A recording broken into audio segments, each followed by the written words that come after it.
Welcome back to episode 283 of the Hockey Cards Gongshow podcast.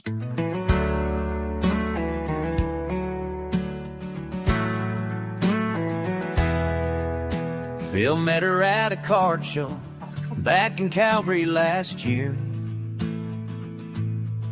She said, I love young guns and you, now get me out of here. They drove through Alberta, past the farms and fields so wide. But every time they hit the road, he'd take a left turn in his stride. He can't get her to climax, Saskatchewan. She's begging for the peak, but he's stuck in Moose Jaw. He says, I swear this time we'll make it. Somehow he never can. Still unopened hobby boxes sitting in the van. If he can get her to climax, she'll let him rip them with his hands. He bought a GPS and a map from Circle K. Still ended up in Regina, which ain't as fun as they say. She's tapping on the dashboard with that knowing little grin. Says, Phil, if you can't find the spot, I'll just go rip brakes with 10. You can't get her to climax, Saskatchewan. Always one town over, like he's cursed or he's just done. She's got hits in her heart, but he keeps pulling base. He's a redemption man, never showing face. If he can get her to climax, he'll finally rip that case. Now he's praying to the cardboard gods, holding on to hope that one day he'll hit the sweet spot and not just antelope. She says, Phil, I'm patient, but I won't wait till I'm brave. Find climax or I'm calling PSA. He can't get her to climax, Saskatchewan. She's looking for a boom, but he's stuck in scanning pan. Says if he finally finds it, they'll rip those boxes from into. She'll scream like a 1-1 Connor Bedard, or at least that's what he thinks. So here's to Phil, still trying hard, just missing by a wing. It was beautiful. Yeah, it was beautiful. Well done. Well done. Get her done. Get her done. Taking liberties with my private life. Bunch of jerks. Been singing that around the house for 3 days now. Oh, that's wonderful, Josh. What does Jenny say about that? She thinks you're a bully. You and Louie are bullies. She laughed. I have nothing to do with that song. Louie made me do it. Louie made me do it. Louie, you're lying by omission. Anyways. Okay. That's my favorite. Honestly, it's catchy. Really catchy. It's a decent I think song. it could win a Grammy or a Country Music Award or whatever that is. All right. Let's get going. What's new, Baba Louie? Nada. Nada? Well, you Nada. have an exciting life. I know. Mm-hmm. Phil, you cutting trees down? Today, no, I have not fired up my chainsaw yet this year, and my goal is to not and get younger, stronger men to do it for me. I did a lot of shopping today. I did a lot of errands and a whole heck of a lot of driving. But you go to the bank for 12 hours today, or pardon me? You go to the bank for 12 hours today? No bank today. No, I have an office manager now. She can go to the bank. She can go to the bank. Yeah. What do you got planned for Friday nights with Phil tomorrow night? We have. Yeah, we got a pressure. good guest. We have another collector guest, so very excited. The name is gone for me right now. I apologize, guest, but I'll remember it Weird tomorrow. name. Yeah, it's great. Dave is the new guy, man. He's Sylvain might pop in. We never know. It's kind of like Snuffleupagus. And so he might pop in there. And Dave will always be there. Dave is very excited, enthusiastic, and he texts me every day about cool ideas. So we're always trying to find a new rhythm with the show. We got a beautiful little happy family going on every Friday. Yeah. Can't wait. Never miss it. Yeah, buddy. HockeyChocolates.com. The next new release from Upper Deck is live on the site. 24-25 SP game used. So go check it out. A huge set, 106 subsets. So yeah, that was a lot of work. And also still working through the whole birth country project. I'm 3,000 players in. And I want to die. I have carpal tunnel from like copy paste. Yeah, here we go. So that's what we've been working on there.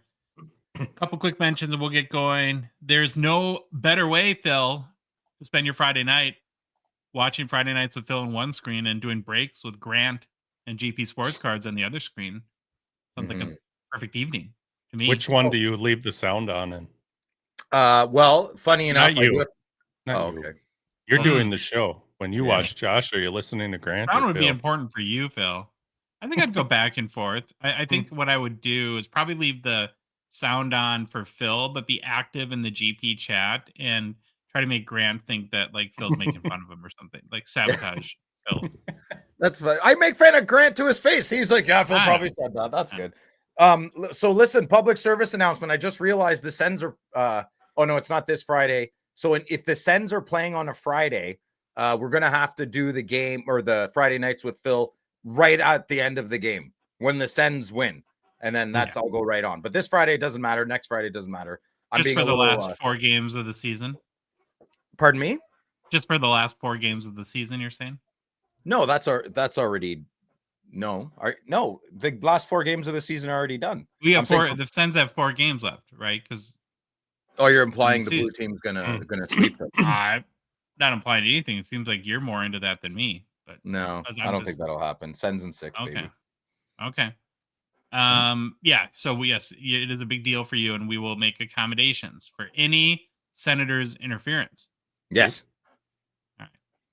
Now going back to GP, so go to gpsportscards.com, get your spots. They sell out fast, especially those big mixers he has on Friday night, which are huge breaks, includes lots of products, grants buyback products as well that people seem to love. It's lit. Well, that's the word Louis uses always in front of the kids, being a cool dad and all. Like that's lit. Yeah. Lit. Louis can't shut up. I like saying like that's fire. That's pretty cool. Dope. It's dope. So fire. It's dope. It's dope. Fire. It's lit. Grant will be on our upcoming Expo preview show next week. He's going to chat with us about kind of the dealer experience in preparing for the Expo. So I'm really fascinated to learn about that. And then also remember he's partnering with our good buddy Jeremy Lee for what looks like will be an awesome hobby get together on next Thursday night at the Spring Expo starting at 8 p.m. at Arizona's. Very close to the International Center right by the Expo. And then I'll be on Sports Cards Live this Saturday, ruining Jeremy's show too. So. Oh, nice. Well, that'll be fun. What time are you going on there, big boy? Don't know. Yeah. Is it like the big panels, like where it's like 8 to 10 guests?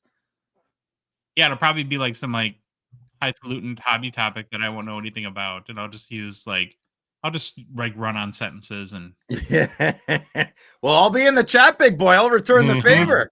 Yeah, that'll be fun. Yeah, okay. Gonna have to do this one live, man. All right. Yeah.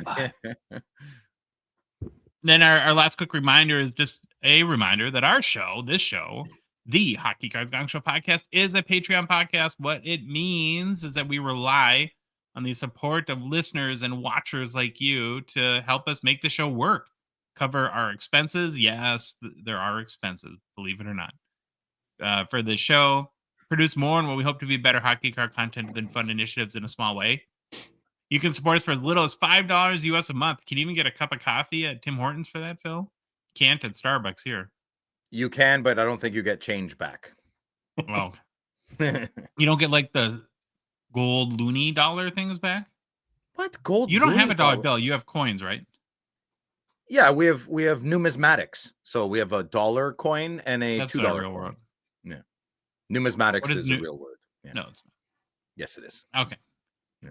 So you can support us for as little as $5 just a month. Be one of our first 299 supporters. You forever get that title in our Hockey Cards Gongshow Discord, where you can join the community and Phil's troop of lonely men.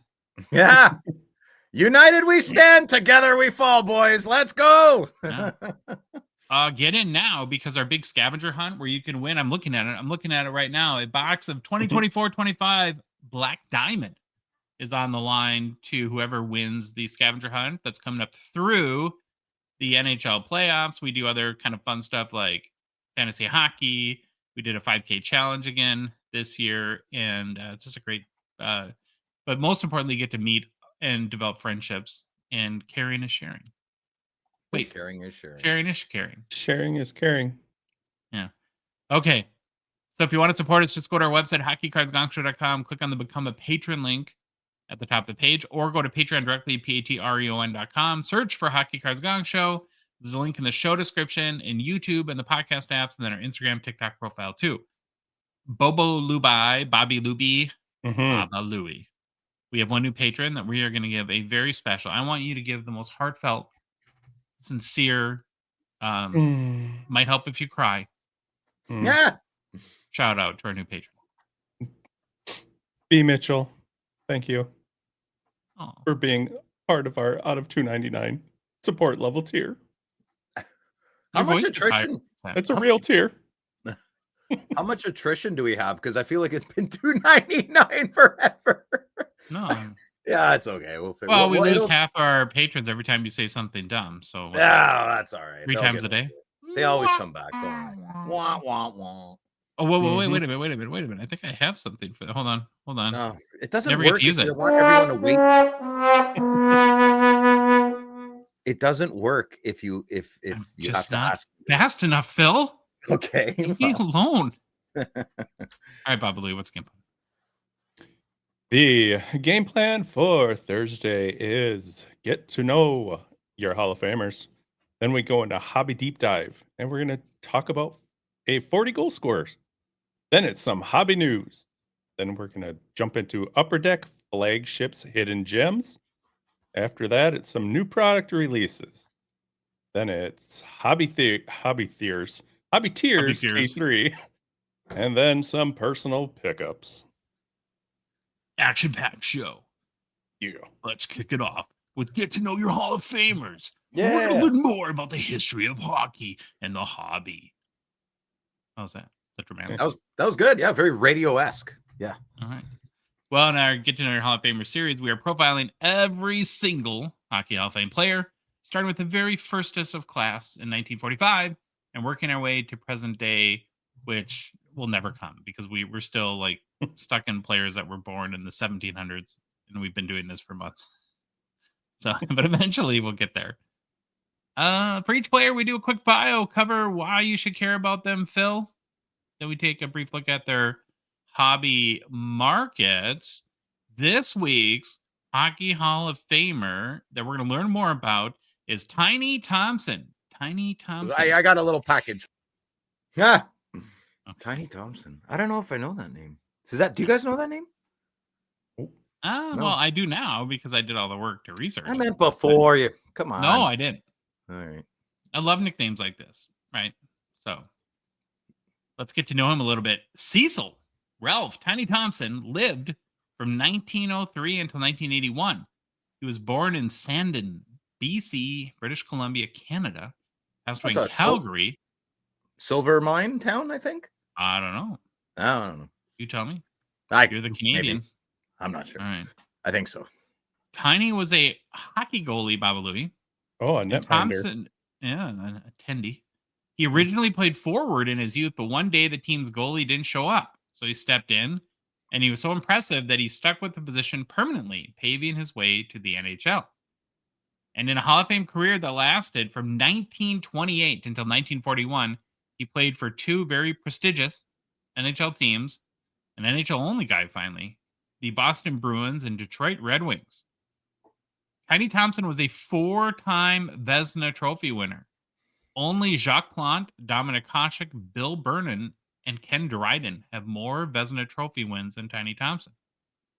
Although it should be noted that Marty Brodeur, Michel Larocque, and Terry Sawchuk both won it 4 times as well. He won 4 Vezinas, but just 1 Stanley Cup, and it was during his rookie season with the Bruins in 1928-29, where he posted a ridiculous 1.15 goals against average that entire season and only allowed 3 goals total in the entire playoffs. He played in a total of 553 NHL games, compiled a 284 and 194 record with a career 2.08 goals against. And after his playing career ended, Thompson coached at the minors level, as also a scout for a number of years too. Okay, why should we care about Tiny Thompson? Well, Cecil, Tiny Thompson, got his nickname Tiny ironically because, well, he wasn't very tiny at all. I mean, he wasn't huge, but he stood at 5'10", which was above average height for a goalie during his era. Now you have to be like 6'6", unless your name's Dustin Wolf and you're awesome. The 1920s and 30s was his era, of course, and the nickname was a playful contradiction, like many ironic sports nicknames, i.e. calling the big guy Shorty, so it stuck early in his career. He was known for his quiet demeanor, calm presence in net, and innovative glove work. He was one of the first, if not the first goalie to regularly use his catching glove to trap the puck rather than just deflect it. So he basically popularized the glove save in hockey. A competent puck handler, Thompson was the first goaltender in the NHL to record an assist in 1936 by passing the puck with his stick to a fellow player. In his NHL debut on November 20th, 1928, he recorded a shutout for the Boston Bruins at a 0-0 tie against the Pittsburgh Pirates. And that was just the start. He would go on to post 81 shutouts in his career. Thompson refused to wear a mask ever. He was famously tough and never wore a mask, even after taking multiple shots to the face. One sports writer joked he had more stitches than a patchwork quilt, but not a single complaint. Even as puck speeds increased, Tiny said he preferred to see everything clearly. He was truly an old school goalie. In 1938, the Bruins traded Tiny to the Detroit Red Wings despite his elite play and fan popularity. The trade was so surprising that Boston fans thought it was a mistake. Tiny played one more season with Detroit before retiring, but then the move sparked a wave of criticism with fans saying Boston gave up on a legend too soon. Same thing about Linus Ullmark, right? We don't know yet. We don't know yet. I would say the same thing for like Ben Bishop. We traded Ben Bishop when we didn't think he was that good. We got a few of those. Yeah. Joey Decord. Let's look at the Joey Decord. Ouch. The Tiny Thompson hobby market. His rookie card is in the 1933 O-Pee-Chee Series B set. Now, this PSA 6 is the highest selling copy to date, sold for $3,480 in February 2023. There's also a Tiny Thompson card in the 1937 Worldwide Gum set. And here it is. I think $660 is the top sale from September of 2024. And then the final Playing Days card we're going to look at is a 1939 O-Pee-Chee V3011. Oh, that's it right there. Where PSA 7's high selling copy, $660. He doesn't have that old school look to him, eh? A lot of the guys have that. He looks like a businessman from New York in 1988. He also didn't age 84 years between his first and last card. Who was that last week? Who was that?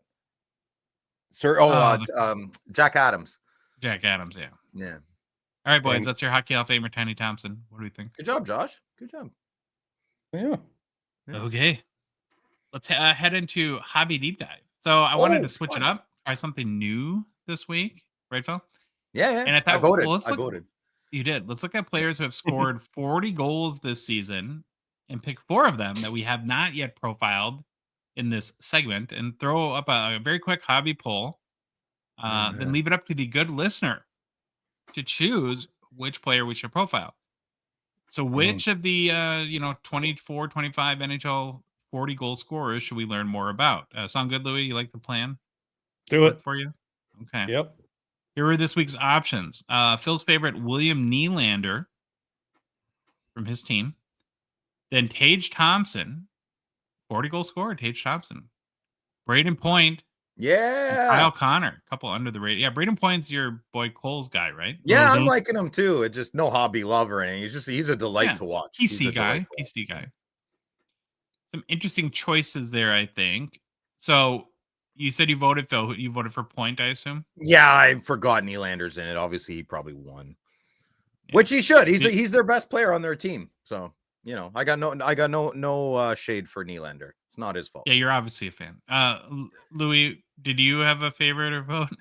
No, neither. Well, I just go off of what I see, but I only can go off of what I see. Mm-hmm. Okay. Don't think I don't notice. We put my silly name. Don't think I don't notice. I'm not addressing it. It's ridiculous. You can change it. Immaturity. You can change it.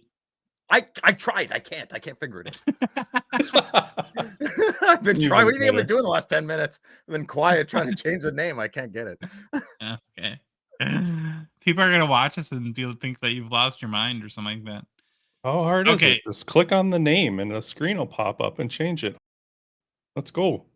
It's not working for me, man. I even Googled it and said exactly to do what you said, and it's all right. Let's just keep going here. So back to the poll. No, because you're my friend, I'm gonna change it for you. Oh, thank you, Josh. Sorry. Yeah, it's great, good professional air. Thanks, Josh. Change it to Go Leafs Go if you're listening. No, I'm gonna change it to my favorite actually for Phil. Okay, and you'll be okay with this. Yeah. Oh, my high school nickname, Tripod. Ah, okay, I'll take it. Yeah, Dr. Mustache. Yeah. Anywho.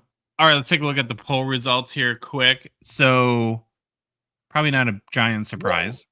Whoa. Willie Nylander takes the top spot with 35% of the vote, followed by Tage Thompson, 29%, Braden Point, 18%, Kyle Connor, 18%.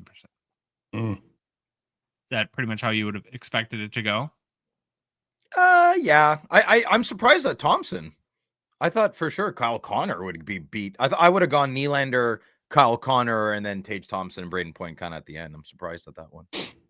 No love for Winnipeg. No love for the Jets. I'm surprised, Louis, that we're not playing the Jets in the first round. You're going to get into playoff matchups, but it seems like that's who we always got to lose to. Well, either or, it doesn't help us any. So, how exciting is the Expo going to be? Eh? Every other night we have a memorable game. I know. Yeah, I know. Very pumped for it. Super. Okay, so that makes this week's Hobby Deep Dive William Nylander. Let's learn a little bit more about him. William Andrew Michael Jr. Nylander Altilius is a 28-year-old forward for your Toronto Maple Leafs, Phil. That's not a joke. That's his real name. That's an amazing name. I love that name. Good for him. Say it again.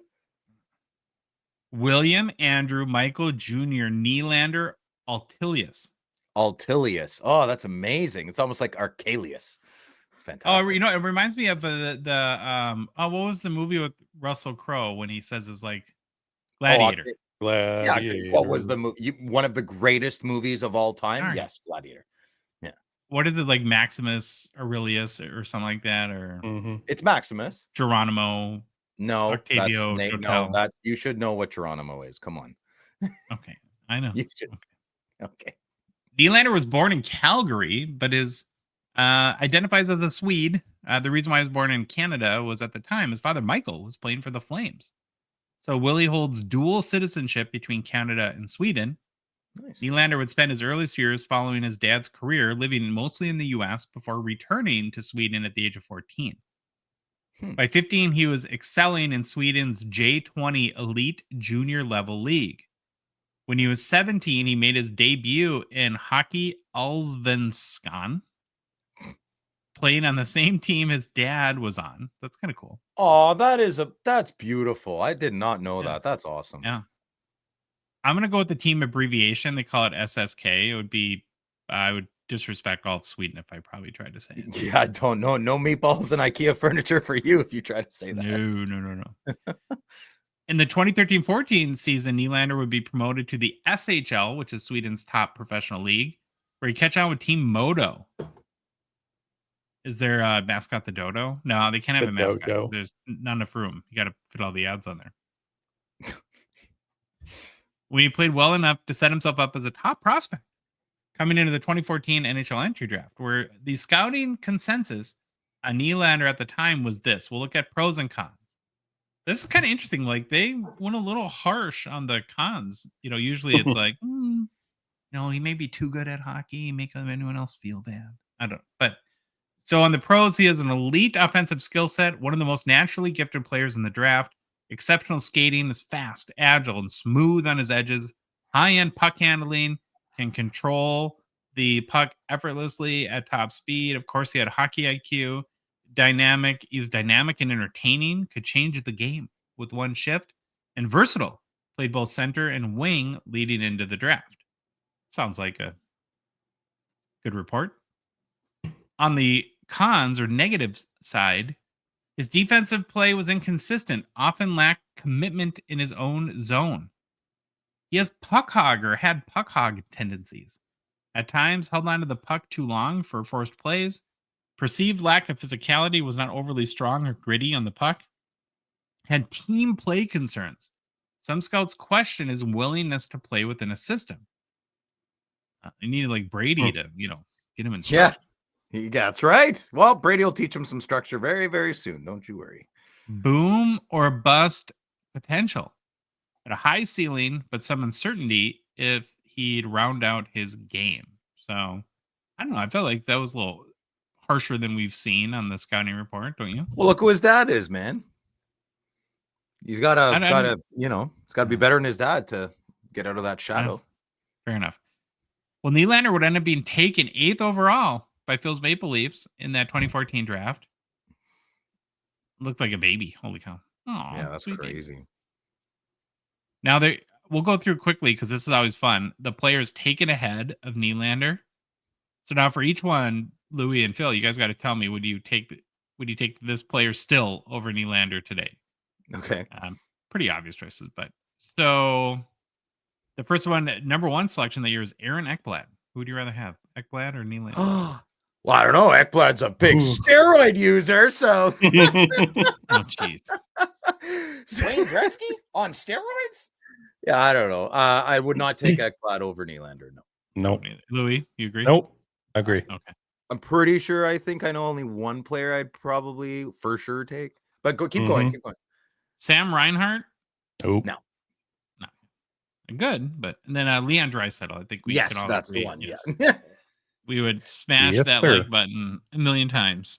Over Do you have what's the top 10 there? Do you have that in front of you? I just have through 8 when Nylander's picked. So then we have Sam Bennett. Yeah, Nylander, right? No, yeah, Nylander. Yep. Michael Dal Cawley. He didn't work out really well. Yeah. He was on the junior team with McDavid. You guys probably don't even know who that is, do you? He was only good because of McDavid, right? But maybe he's actually only good because of McDavid. He's a good young man. I don't know he's a former general, I think, Oshawa general. Yeah. Anyways, keep going. Yeah. Number 6, Jake Virtanen. Nope. And then number 7 was Hayden Fleury. Oh, really? Yeah, so there's no exact science to drafting players. That's for sure. Great pickup by Toronto. Yeah. 100%. After the draft, Willie started the 2014-15 season back with Modo in the Swedish Hockey League. But by January 2015, he was reassigned to the Toronto Marlies in the AHL.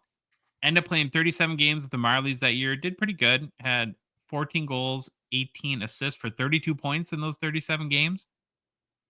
Then he would start the next season back with the Marlies, did even better, 18 goals, 27 assists for 45 points in 38 games played, which earned him his chance to make his NHL debut on February 29th, 2016, playing for the Toronto Maple Leafs against the Tampa Bay Lightning at just the age of 19 years old. Nylander would score his first NHL goal on March 5th, 2016 against Andrew Hammond of the Ottawa Senators. Oh, the Hamburglar. Oh, poor guy. He was great. Nylander played 22 games in his first season with the Leafs, scoring 6 goals, 7 assists for 13 points. And then starting with 2016-17, he was been basically an NHL full-time ever since. Now, and technically what would be his rookie year, that first year, he did pretty good. 22 goals, 39 assists for 61 points and 81 games played. He was the NHL Rookie of the Month in October and March of that season. 3 times so far, he's been named one of the NHL's 3 Stars of the Week. And he played in the 2024 All-Star Game. That's kind of it for individual awards so far. Now, he's also showed up for the Leafs, I would say, in the playoffs to this point. 20 goals, 23 assists for 43 points in 54 total games. So It's their best playoff guy. Mm-hmm. Now, Phil, speaking of that, big first-round matchup with you. Now, where is, of the people you fear for the playoff health of your Sens, where does Nylander fall in there? Does he make you nervous? Well, he plays very good against us. So to answer your question, yeah, Nylander is the only guy that makes me nervous on the Leafs. I have trauma from Matthews' first game. So, once the gates open up on my big Swedish goalie, they get wide open, and that's just easy pickings. So Nylander scares me the most out of everybody. Tavares has also had a very sneaky year, almost 40 goals. But he does not scare me, just Nylander, to be very, very honest. Yeah, he's that good. I respect him greatly. You a Nylander fan, Baba Louie? Yeah, he's a good hockey player, but I don't know if... Yeah, I'd probably put him in that range. Okay. 1 or 2. I don't know. Lately, I think Marner's been better. Yeah, wants a so good if you had to rank the best players on the Leafs, would you go... How would you rank the top 3? Nylander right now. Nylander, Marner. No Matthews? Well, I guess I'd have to put him. I'll put him next, but third. So yeah, wow, crazy. I put Matthews first, Nylander second, Marner third. That's not a. We're gonna beat him in 6. I'm calling it. Ottawa in 6. You think so? Okay, I know so. Right. Yeah, my heart tells me. Last season, Nylander had a career year. He matched his career goals mark with 40, but set a new high in points with 98. And this season, he set a new goals high of 45 and finished with 84 points. Now, it's Nylander's 3rd season in a row with 40 or more goals. That's pretty good. That's crazy. He's top 10 skilled in the league. All right. William Nylander is a 2016-17 Young Guns PSA 10 pop, 1,665, 63% gem rate. That's over 175 US in April 15th. That feels a little low for Maple Leaf star like that. Yeah, he's overshadowed, man. Marner, you see it at the show. You never see Nylander Young Guns. I mean, listen, I'm sorry if what's Phil talking about? I don't. I just see Marner and Matthews. That's all I see. I think Nylander's, if he was on, I don't know, if he was on like Vancouver, man, I think his cards would fly. Okay. It's up 5% or flat over the past month and up 5% since the first of the year. And then lastly, here's the top 5 highest selling William Nylander cards to date, along with each's respective top sale. And of course, any sale made via eBay within the 3-year look back window is verified as paid for in Terapeak. So number 5, love these cards. A 2016-17 SP Authentic Future Watch Auto Black BGS 99 sold for $1,848 US via eBay in March of 2024. Pretty looking card. Still amazes me how hot garbage the people take pictures for eBay. Yeah, it's pretty wild. The number 4 sale is a 2016-17 Upper Deck Young Guns High Gloss out of 10. PSA 9 sold for $1,900 even. US August 2024. The number 3 sale is a 2016-17 Cup Exquisite Collection RPA out of 29. PSA 10 sold for $2,024 US in July of 2023. The number 2 sale is a 2016-17 The Cup Gold. Phil's favorite RPA, the Gold, Out of 12. Now, this is a cool Maple Leafs patch. A lot of them are boring. Yeah. Yeah, looks I good. like this one. Not This just is a color, a BGS little detail. Yeah, something going on there. BGS 910 sold on eBay in May of 2024 for $23.69 US. And the highest selling William Nylander card to date is this 2022-23 Ultimate Shield 101, no auto, sold for $2,950 US by eBay in May of 2024. I wonder if this was like an e-pack. Like, what do they call that competition? These are very low numbers for a Maple Leaf. Yeah. That's crazy. I told you, man. No love. Poor Swede. Canadian Swede. I don't know. Poor guy. Not even $3,000. So that's what I got from William Nylander. Anything else you guys want to chime in? Add to the combo? No, that was good, Josh. Good overview. Okay. Slab Sharks. Willie Nylander is a Slab Sharks Gongshow partner sponsor. Of course, we are very thankful to them for their support of our show. The current Slab Sharks weekly eBay auction ends tonight. It's always a movie. That's what Louis says, to be cool. Yeah. More than 4,500 cards to bid on. Lots and lots of bangers. So head to slabsharks.com, get those bids in. Stay away from the Gretzky. Sorry. Oh, which one? Oh. Stay away from my Fleer Gretzky. Stay away. Oh. I know. I want it so bad. You get that card. If I get that card, I'm going to shove it in your face. I'm going to make you smell it. Kiss it. No, I don't want you to kiss it. I won't use tongue. Don't worry. Oh, God, Josh. Hey, keep going. There are many bangers in this week's Slab Sharks auction. They become Canada's like eBay consignor of choice because the people know. The people have spoken. And they know that they make Canadian hockey card collectors' lives easy. All you got to do is submit your cards, and they do the rest. Submitting is also easy, by the way. There's a few easy options. You can go through their portal, slabsharks.com, drop them off at a local card show that they are set up. And is there a card show that's Slab Sharks doesn't have a booth at? Maybe even in made-up places like Moncton, where Sylvain sits on his cape and broom, or with your local rep. What? Whoa! You're saying he's a warlock?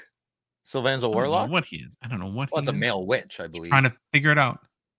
He's got a big cauldron. Getting to the bottom of it.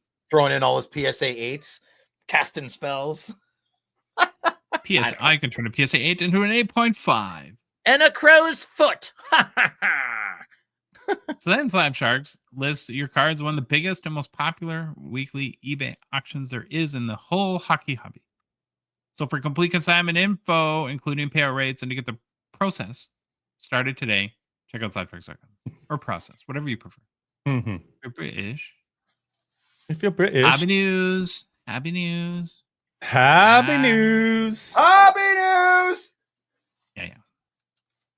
Yeah. Ivan Demidov had quite the debut, hey? Yeah, that was crazy. Yeah. That was wild, yeah.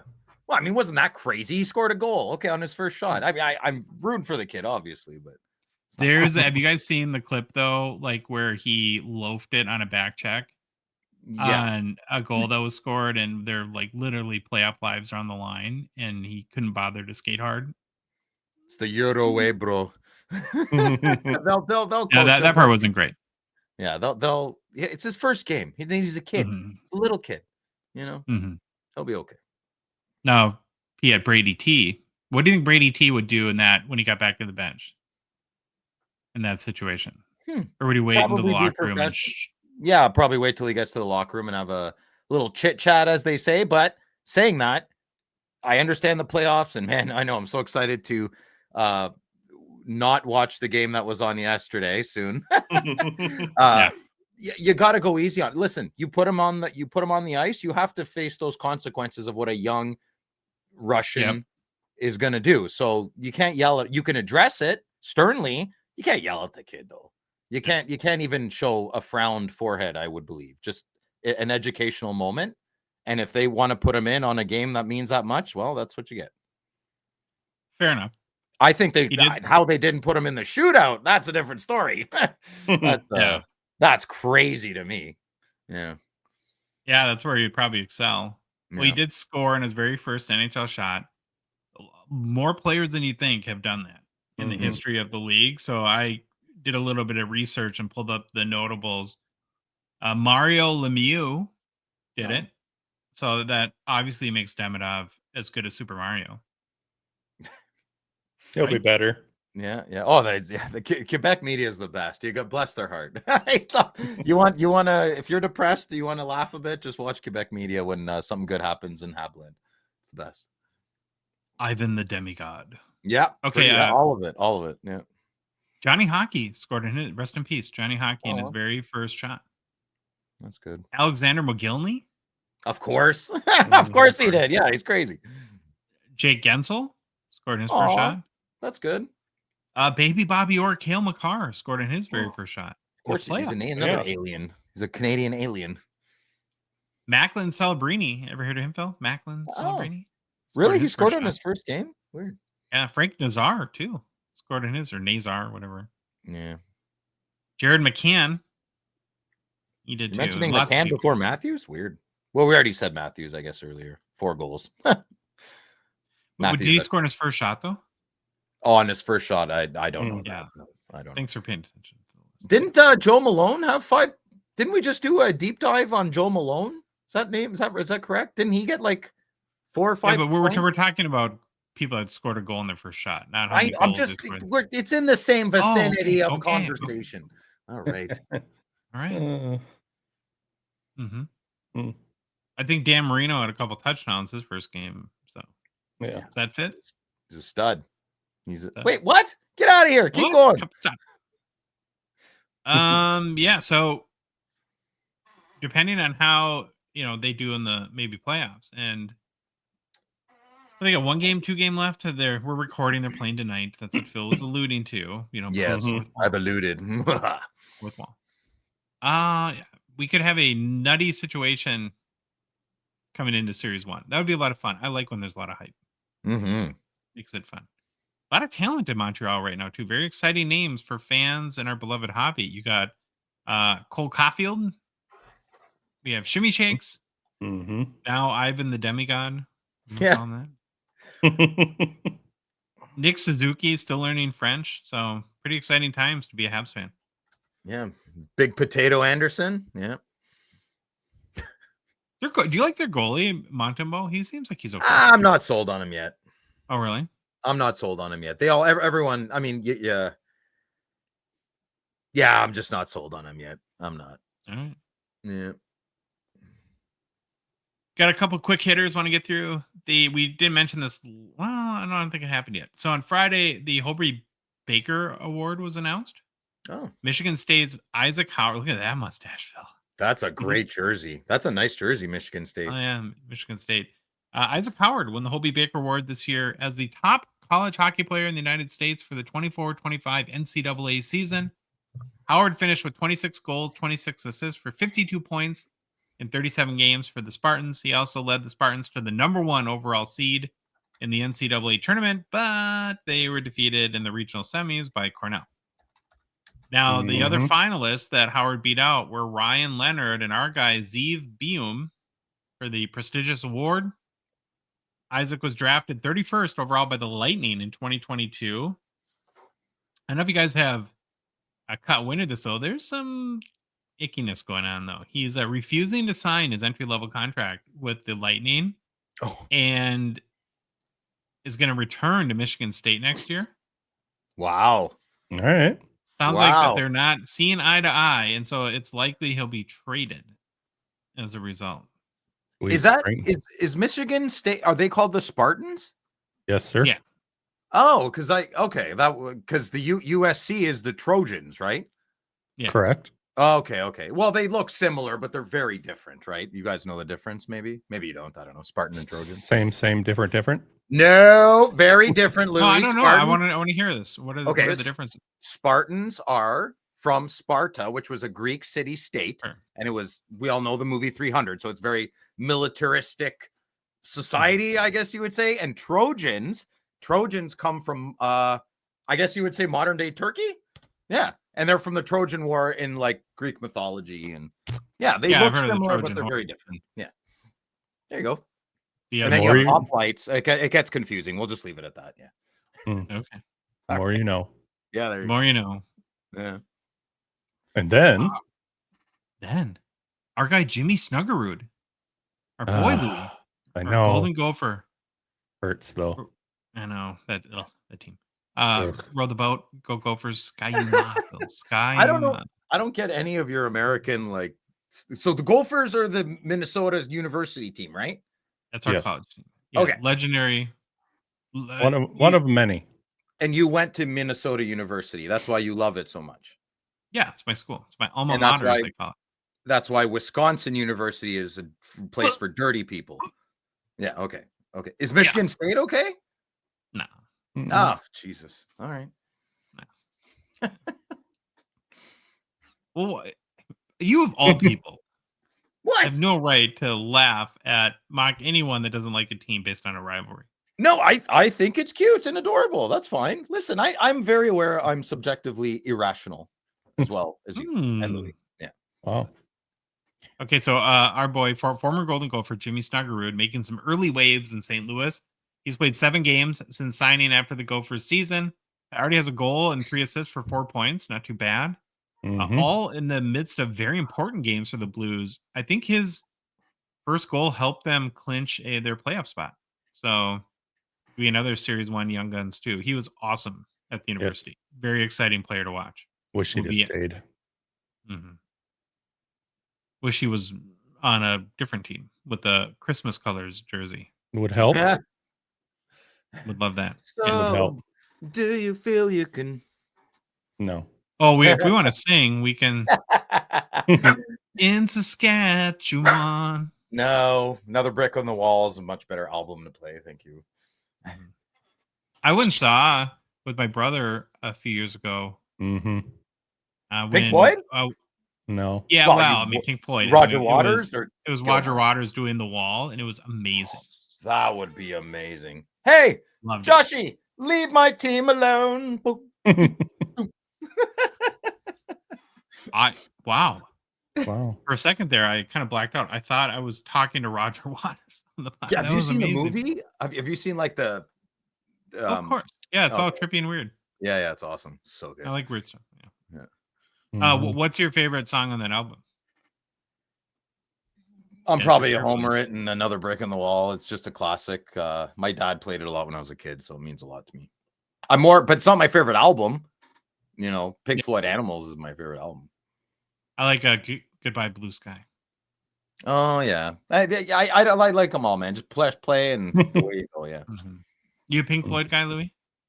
Not really, but I have Pink Floyd vinyl here. It's okay. I got it. I'll bring my fungus and we should listen to a few albums. Might change your mind. Wish You Were Here was when I was in college. That was like a late night sing along song. Yeah, like Winds of Change with Scorpions. That was a great one. Okay, Louis, we have some playoff matches. You're going to roll through them with us, and we all are square on what's going down very soon. I am. Here we are with just a quick look at some playoffs matchups. I touch on that one really quick there. If you're watching that I highlighted, I will get into the Capitals Montreal situation here in a little bit. The sitch. The sitch. But so here we go. Stanley of the Cup playoffs are going to begin this weekend for the best, can't argue it, trophy in all sports. Very true. Just so you know, listening, as we record this episode on a Wednesday, this is how the playoff picture sits right now. We'll start in the Western Conference where all the matchups are set in stone. So the number 1 seed in the Central and President's Trophy winner, Winnipeg Jets, get a first round matchup. I would say against a dangerous, as of late, St. Louis Blues team with Minnesota Golden Gopher Jimmy Snuggerud. Yeah, that took the second wild card spot just the other night. What do you guys think about that one? Good. Can Connor Hellebuyck show up in the playoffs? That's what I want to see. I mean, he's going to be the Vezina winner, right? I mean, would we all be shocked if he doesn't win the Vezina? I would be shocked if he did not. Yes. Who else should win it? That's how that answers that question, right? There is nobody else. No. Who stood on their head? I can't think of anyone. And then what I think to be probably the best series in the first round, we have I know they shouldn't. They shouldn't be playing each other. Not first round. I know. Still in the Central, number 2 seed Dallas takes on number 3 Colorado. This one's going to be a banger. It's going to go 7. I think Dallas will win though. Then we jump over. Wait. Can I want to hear Phil's prediction on that one. Yeah. Sorry. I'm saying Dallas. I'm leaning. I'm going Colorado. No, I'm going Dallas. Yeah. You want to bet a card? Sure, I'll bet you. I will bet you win that Wayne Gretzky, and I'll bet you the Crosby you covet. I'm not doing that. And you shouldn't do that either. No. That's called resentment in friendship. No. Okay, so we'll do the Crosby for the Gretzky and $500 if that makes you happy. No, I don't want to lose a card I want. I want. How about a Glow-Pee-Chee for a Glow-Pee-Chee? Something like that. All right, we'll talk later. We'll talk later. Mhm. Too much thinking going on here. All Okay, go ahead, sir. Sorry, Louis. So then the number 1 seed in the Pacific is the Vegas Golden Knights, and they will take on in the number 1 wild card spot the 1 round and done Minnesota Wild. Hey, don't be like that. Come on, you guys could win. We could, but we won't. Facts are the facts here. Josh, I'm rooting for Minnesota. Josh, listen up. The Wild have lost 5 straight to these guys and have been outscored 21-7 in those games. It's been a nightmare. One of them was an OT. Did we beat them once in OT? I can't even remember, in like 6-7 games. But we do not match up very well with the Kings. My bad. The Knights. Yeah, it's going to be tough.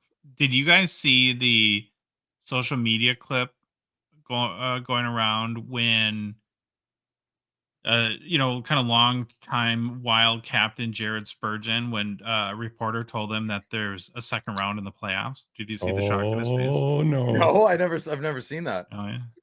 Really? He couldn't believe it. He's like, "What?" Did you hear what Stahl said today about Columbus and Montreal? He's like, something like, it's not verbatim.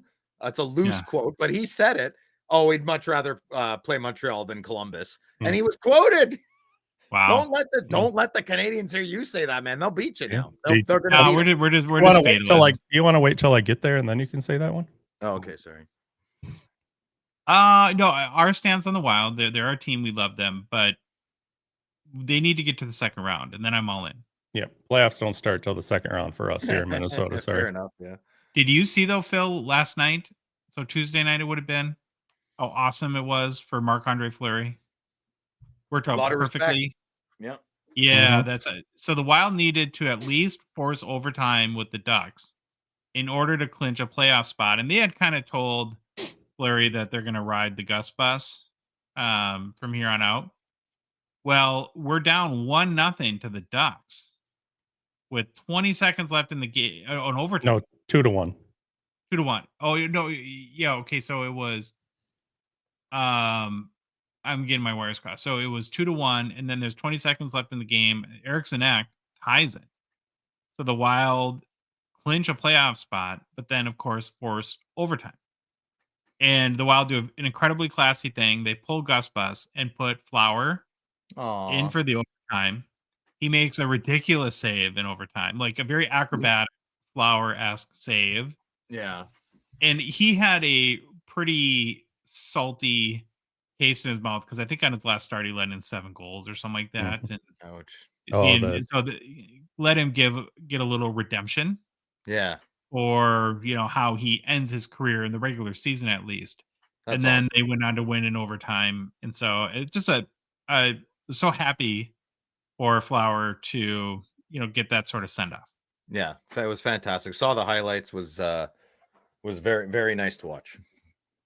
It's also been incredibly classy too, and the NHL can get pretty rough at times, but for basically Louis, the last 2 weeks after every game, the entire team has stayed out and gotten a line and given what personal well wishes to Flower after the end of the game. So it's been a lot of class in general shown around the NHL. Yeah, where were they just the other night? They weren't at home, but they put the camera on them on the big old Jumbotron, and everybody in the arena got up and was clapping for him. Did you guys see Matt Martin when they were interviewing him, and they asked him because he's retiring too, and they asked him what it means to be an Islander. I don't even remember what he said, but he got so choked up, man. It was crazy. Love emotional guys like that. Yeah. I put it on my Twitter.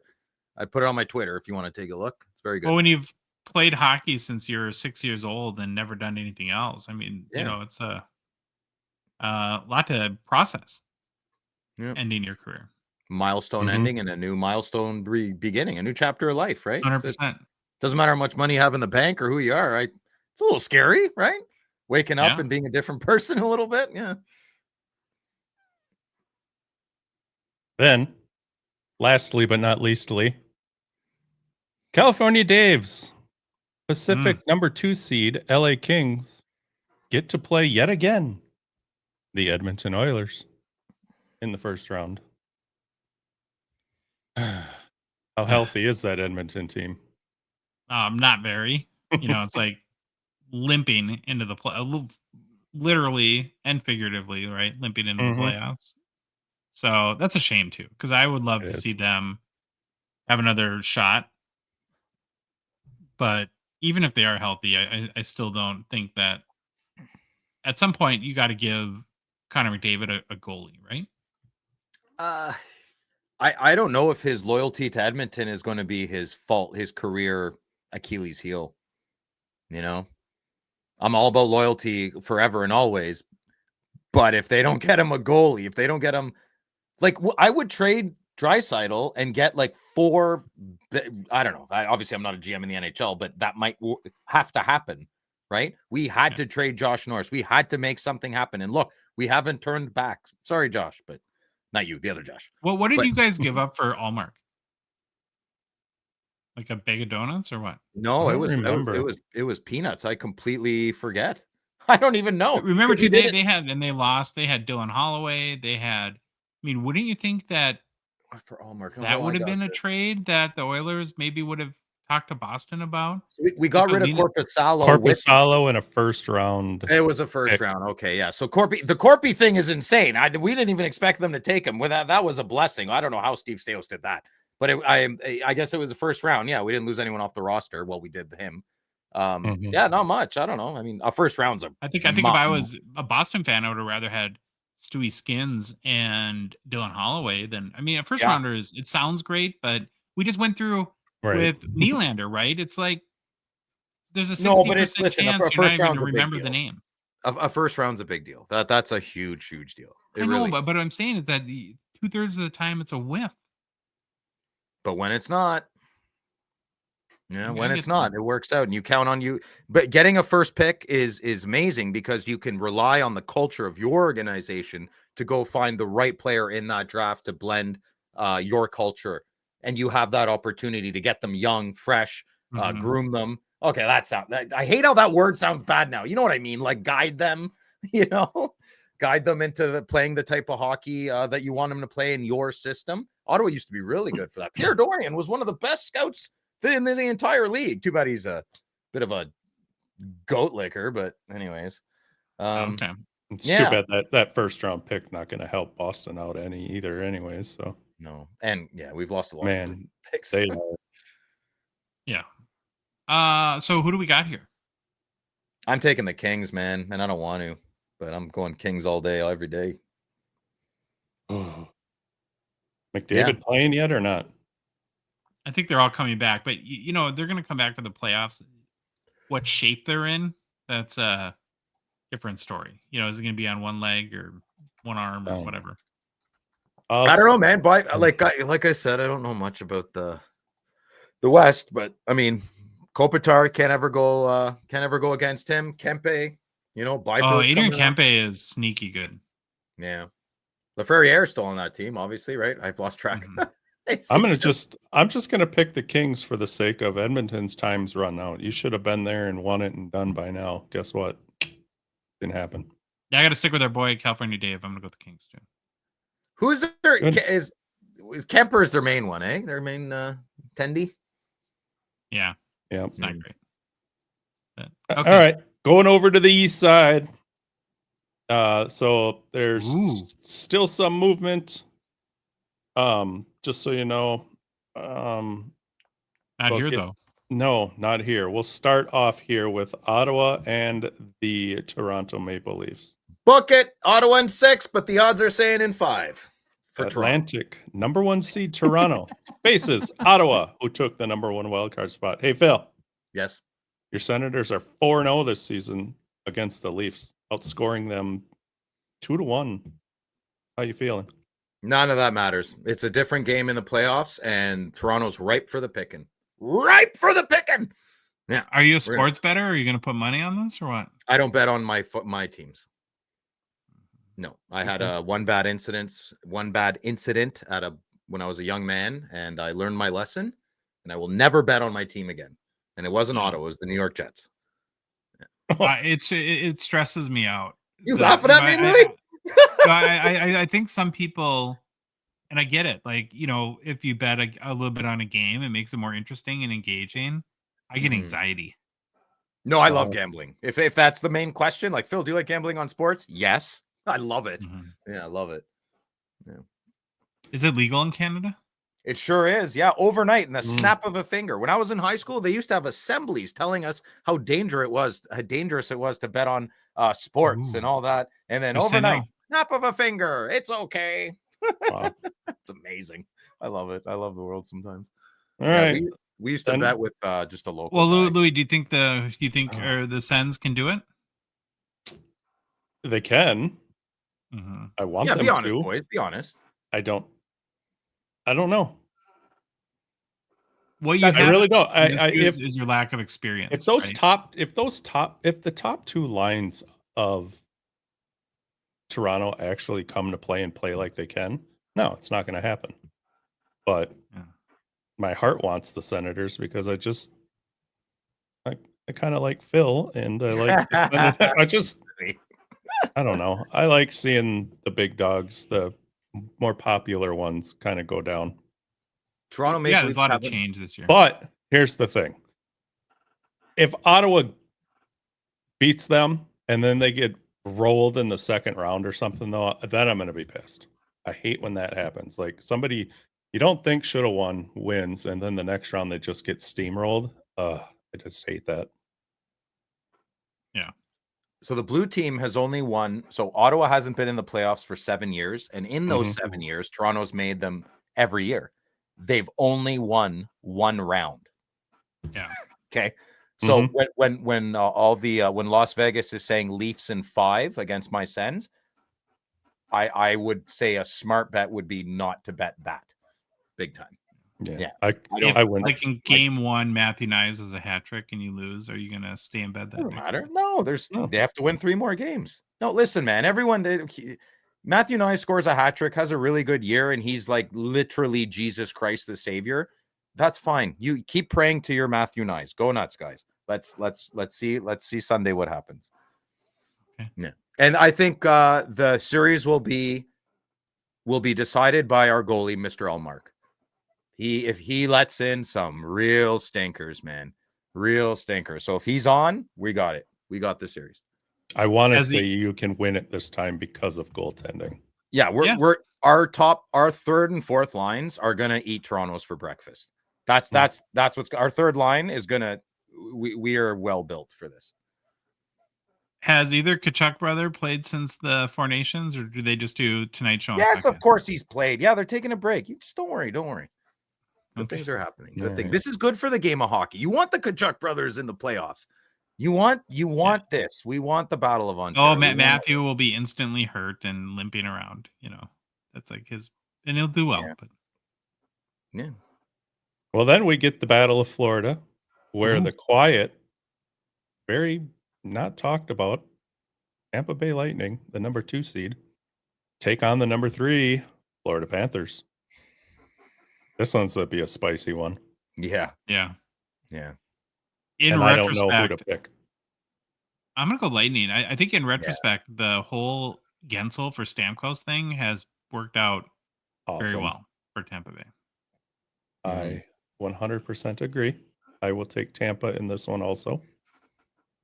Unless, who was it last year that caught on fire in the playoffs? That Rodriguez kid? Yeah. Yeah, see how he does. And then we have some possible movement here. You got the Metropolitans, number 1 seed Capitals. Now, this is as of us recording this right now. We'll either take on the Canadiens or the Blue Jackets. Montreal can take the spot with 1 point as we record today against Carolina. Columbus can take that spot with a Montreal loss and a win for 2 points. They'll need on Thursday, the day you're listening to this. Yeah, it's oof. 15%. Down to the last, 15% for Columbus, you think? For Columbus to make it now, yeah. So Montreal, if they lose it, they had an 85% chance. Yeah. Well, that would be so in Eastern Canada, you guys could have 3 teams in the playoffs. Yeah, I mean, I'd love Montreal to get in. I just think Washington will wax them. I've watched quite a few Habs games this year. They've won a few where they probably shouldn't have, and every team has that, but they know a little more than more others. So, but it's magic. Is Ovi still? Has he stopped partying yet, or is he still? I haven't watched any Capitals any since the big goal. I worry about the Ovi hangover with them, and just because it was such an emotional high that human beings. There's a letdown after that. Okay, so if we did you're literally the worst person to ask this question, but I can't help myself. Okay, if they did a poll across Canada. Would Canadians trade, let's say, an Olympic gold medal next year to, I don't know, maybe the United States? Yeah. Or one of the 3 Canadian teams for Stanley Cup? For Stanley Cup this year. Oh, gold medal. See you later. Sell it at a pawn shop. Stanley Cup all the way. Really? Yeah, absolutely. Yeah, 100%. 100%. If you disagree with me, write it in the comments and Josh will respond to you. No, not in a heartbeat. Take the gold medal and see ya. Not even interested. Not a chance. Stanley Cup. Okay. Yeah, I agree with Phil. That's exactly what would happen. How do you guys feel about the Capitals? Are you confident that they're gonna? I like what you said. You brought up a good point. The hangover there. That celebration was massive. That anticipation all year. Oh yeah. Yeah. No, it's crazy. They're all like, "Well, I'm kind of tired, Ovi." Come on, let's go. Adrenaline burn there. Now, who's better for the hobby? I assume Montreal versus Columbus. Even Columbus is a fun young team. That's a tough one. I mean, I'm biased. I'm in Fernando. I'm 2 hours away from Montreal, so I want Montreal. But I think Columbus, if they get in, they're got a. Kent Johnson is so good. Like Fantilli. How many? Look up Fantilli stats this year. The kid's crazy. He's almost at 40. He got to 30. Got to 30 goals. Yep. Oh, I thought he was almost at 40. Who's that? Like, no, and he was not that great last year either. He'll figure it out, man. These boys will figure it out. Unlike Bedsy, he took a big step forward. Bedsy's playing good too, man. Watched him play the other night. He played really well. Really well. In the final matchup, if you're just listening, it's going to be no big deal. If you're watching, it's going to get a little kittywampus here. Things got switched around, but the second row there, we have... let's see if I can get into my notes. I know who it is, but the number 2 Carolina Hurricanes take on the number 3 seed New Jersey Devils. Boring. Stupid Carolina. Can we get them out of the league or something? Sorry. Yeah, ever since Jack Hughes went down, it's kind of tough. I mean, that's a lot of the air leaving the balloon there, right? Right. I want the Devils to win. There's these funny girls. They call it Hot Girls Hockey on Twitter. They're pretty funny. So they're Jersey Devil fans. I want the Devils to win for them. Yeah. Okay. Yeah, it's going to be hard watching though. Just even without Hughes, it's like it's exactly how you. I'll watch if they're opposite times or nights of the Wild, but other than that, I don't know. Carolina seems to be one of them sneaky naughties that might just pull something out here. Are they in North Carolina or South Carolina? North. Oh, okay. Raleigh, right? Raleigh. Yeah. Raleigh. Okay. Well, good. It's good rundown. Exciting. The best season starts now, right? Yeah. All right. We're going to do something fun. At least I think this is fun. Can we hit the breaking news sounder? I got it. Hold on.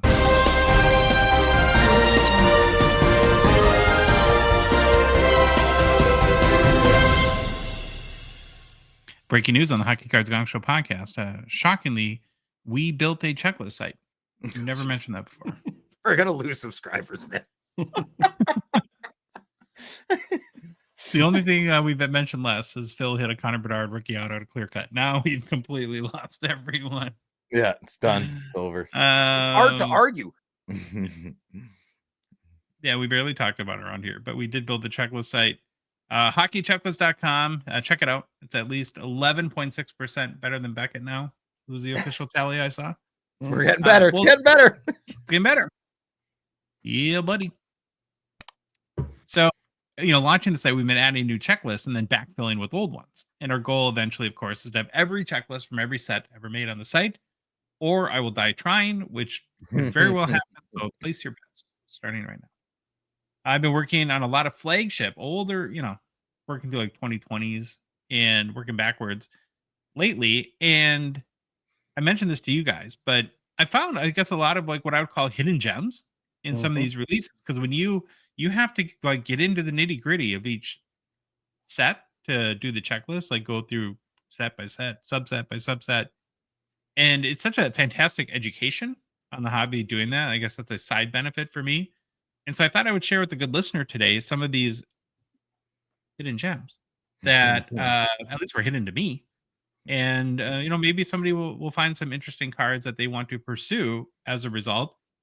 I had a lot of fun actually putting this together. So any questions, Phil? You look nervous. You okay? No, I'm good. I'm good. Yeah. All right. So let's take a look at some of the cards I found. And you guys can tell me if these are hidden gems or not, or if it's you already knew about them. So we're going to look at 2 years of flagship releases with just the Series 1 and Series 2. We'll start with 2020 Series 1. Now, in this release, we had, if you're a tribute Young Guns person, we've seen a lot of that lately, right? With the outbursts that like the Timmy Stützle that just came out and the McDavid, of course. Well, there were 0506 Young Gun tributes and there were EPAC achievements in 2020, 21 Series 1. So again, there's no pack odds because it was an EPAC, and there's a Connor McDavid. There's also a Cale Makar and Quinn Hughes. Now the McDavid PSA 10, it's not super expensive. Sells for about 200 US, and it's a pop 25. So pretty low pop on the card. So I they're don't know numbered. No, the population count. Oh, of the PSA slab. I'm sorry. The slab, yeah. The card's not numbered. But like I said, if you're a tribute person, I didn't know these. Were you familiar with these? It sounds like you were, Phil. No, I not this. I didn't know McDavid was on this retro. No, I did not know. Did you know that, Louis? Nope. Okay. I know we talked about the card once before though, but I'd already forgotten. I can't keep up with the achievements on EPAC. That is its own podcast. EPAC is its own thing. Yeah, it's crazy. Mm-hmm. Well, there's also in a lot of these releases, you have, of course, like Day with the Cups, which celebrate the most recent Stanley Cup winners, but then there's some tribute ones that get pretty tough odds. And one in particular in this release I really like. It's a Gretzky that I just think is an amazing photo of Wayne with the Stanley Cup. It's not super expensive. Like a raw copy, you can get this card for around $50. And so there's 12 cards in this set. I think half were Rangers and half are Oilers. But to hit any of them was 1 in 2,880 pack odds. So like this Gretzky is the odds to hit this particular card are 34,500 packs. What? That's tough. That's a tough card. That's insane. That's so silly. $50. So, I think a fun option there. All right, we'll move on to Series 2 for 2020-21. Some great cards here. So there are retro acetate Young Guns. I'm sorry, what? Yeah, retro, so like Young Gun acetates, but retros. These are very, very cool. Had no idea they existed. There's big players on the checklist like Teemu Selanne, the Sedins, and okay, yeah, this one got mixed up, Louis. Do I? Okay. Yeah. Okay. So this one's not. This is on the next year's. Like the big one is the Timu. So when we get, can you just maybe fast forward to that? I can. Yeah. So here's the Timu retro. Young gun acetate there, and like the Sedins, Henrik and Daniel, Patrice Bergeron, Brent Burns, Henrik Zetterberg, Flower, Marc-Andre Fleury, Nicholas Lidstrom. So pretty awesome there. And then there's more Day with the Cup flashbacks. I found another cool one that I just wanted to point out. This one's even tougher. Look at this Bobby Orr Day with the Cup flashback. So now overall odds, and this is a short printed set, 1 in 12,960, but there's 6 cards in the set. So if you were hunting, if you're a Bruins fan or Bobby Orr fan, 1 in 77,760 packs this card's in. Wow. That's not even real. Yeah, checks in the mail. Yeah, for sure. And again, you know, we see these boxes, especially right now at card shops. Like I don't know where you are up in Canada, Phil, but I'm in Ottawa. At our card shop, I mean, these are boxes, I think like $50 now on David Adams or something like that. And there's some. Yeah, no, yeah, it's I think $35. Yeah, crazy. Yeah, it's nuts.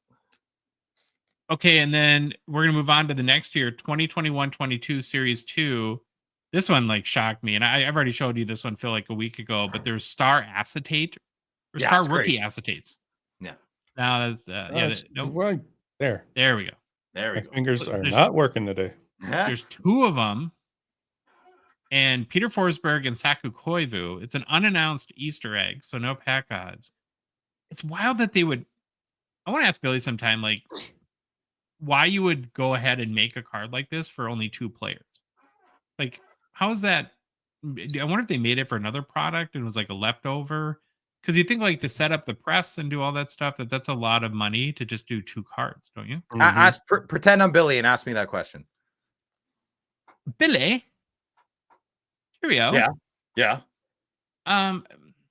Why would you only do 2 cards, bro? I don't know, Josh. I don't know. What do you think? What do you think? You tell me. What would the reason be to only do cards? I don't know, Josh. I only am a project manager for the cards I do, but I'll let Grant know. That would be Billy does flagship, so you've already failed. That's I'll quite work on the my follow-up Billy impression. after your hug comment on our last show. Who, me? What? Yeah, you. Nobody's forgot about that. What did I say? No, tell me. You didn't say hug. When I was gonna hump his leg. Yeah, I forgot about. No, I definitely did say that. Yeah, Freudian slip, maybe. Yeah. Okay. This card would be amazing. I think like $200 raw. They don't come for sale very often, but that's kind of in a Nordique sweater. Come on. Mm-hmm. I think so cheap. Mm-hmm. Wait, what? What are you doing, Phil? He's doing co-curricular activities back there. What are you doing? Who, me? Yeah, you. Oh, I was just leaving a card. Oh, okay. Sorry. Yeah, I thought. Oh, okay. Next one. Now some more retro Young Guns acetate. So we have pack odds here through ePack. 1 in 11,782 packs. So here's like the That's the right card? Yeah, that's the right one. This is 2021-22 Series 2. So the box is wrong on the screen. So the players in this set are Iginla, Heater, baby. Mm-hmm. Dustin Brown, Marian Gaborik. That'd be a cool one to get, huh, Louis? For us Wild fans. Gabi. Jason Spezza, Pekka Rinne for Troy, and Jonathan Quick. I'm gonna look for the Spezza one. Yeah, very, very cool. I got a great Jason Spezza. What do we call that? Personal collection. Hey, listen, Gaborik wasn't like he was a huge deal back in the day. No. Oh yeah, I love watching him. Oh yeah, he's great for us. Fantastic. You traded him. Where'd he go? Rangers or something? He left us and went to LA. Oh, okay. Didn't he? Yeah. I don't remember. Thought he played for the Rangers.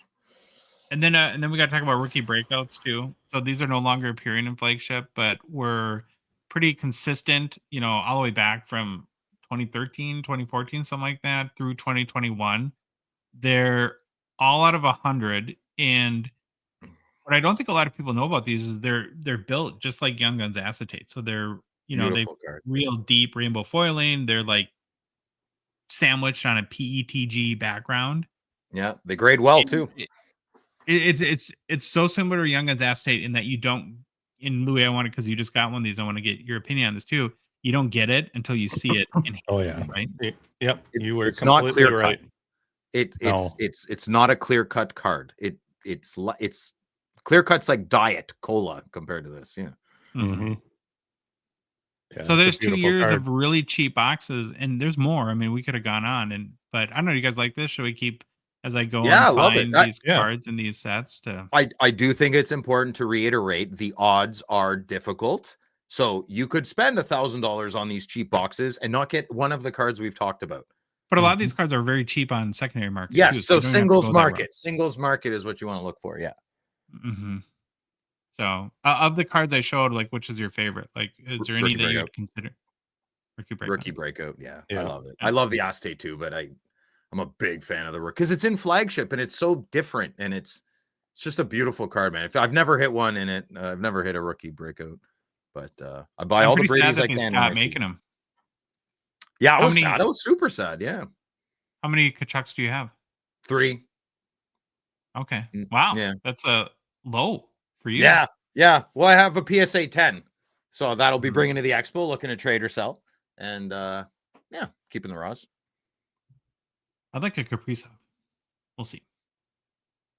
All right, we're going to move on to new product releases brought to you by our friends and partners at Mint Ink. If you're going to be at the Spring Expo next week, make sure you stop by Mint Ink booth 2010. They'll have tons of wax and singles for you to peruse and pick up. Remember, they're a certified diamond dealer too, so you can get your wrapper redemption boxes at Mint Ink's booth at well. And then you get the little receipt or a slip, and then you take that to the Upper Deck booth, and they give you your free packs. And as long as you're in the Toronto area next week, if you're going to the expo, we'd recommend checking out Mint Ink's flagship shop in Vaughan maybe a day or two before. Get the pre-expo hobby juices flowing. Of course, they have everything at Mint Ink: boxes, singles, breaks after dark. You can drop off your cards for grading, consignment too. And if you're in Canada but won't be in Toronto next week, no worries. You can shop Mint Ink's full suite of services at mintink.ca. They can ship new hobby boxes anywhere in Canada. Hey, Louis. Mm-hmm. Speaking of shipping anywhere in Canada. Yeah, where are we going? I got a strange phone call from that guy, Phil. You know Phil, right? The hobby guy with the slab cracking service, that guy, Phil? Yeah. Strange phone call guy and strange letter writer guy, yeah. Oh my gosh, yeah. I think he might be on a show too. He's kind of forgettable, so I never remember.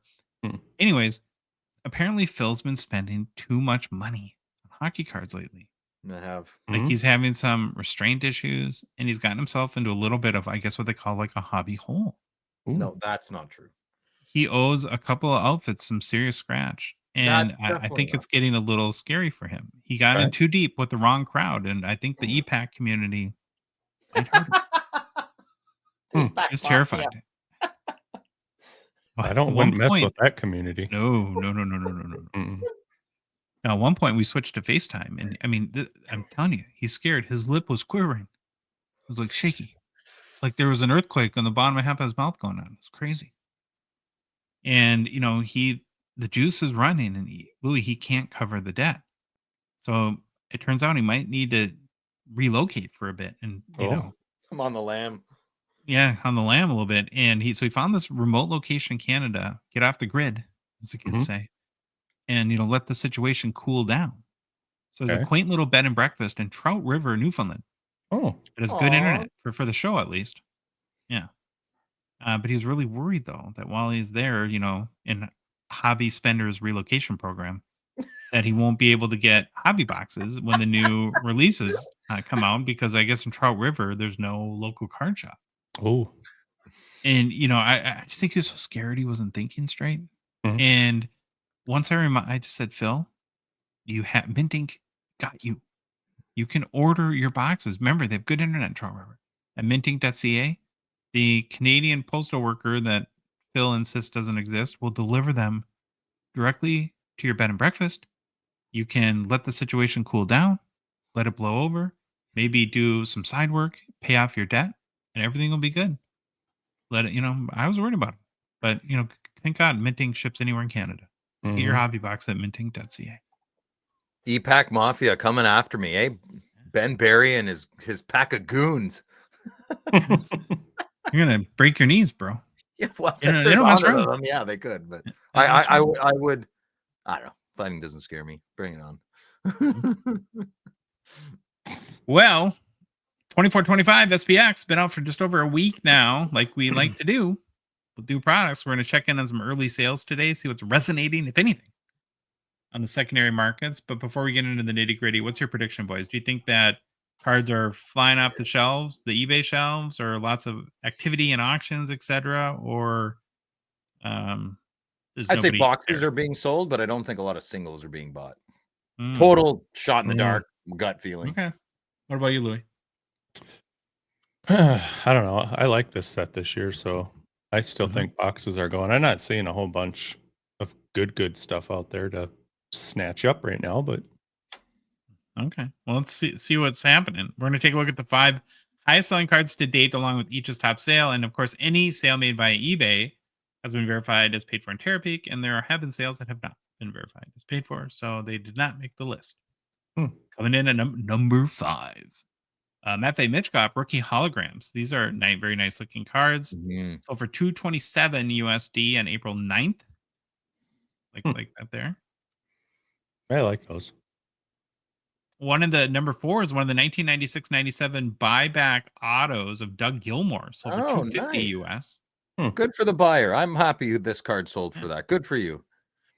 Not my card, but I get the appeal, and it is nice to see some buybacks back.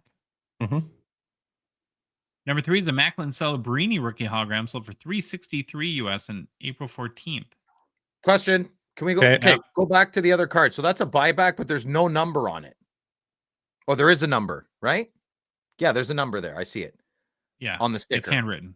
So if this is a modern buyback, that number should be on the website. Yeah, theory. It's just the old stuff they lost. New stuff is good. All right.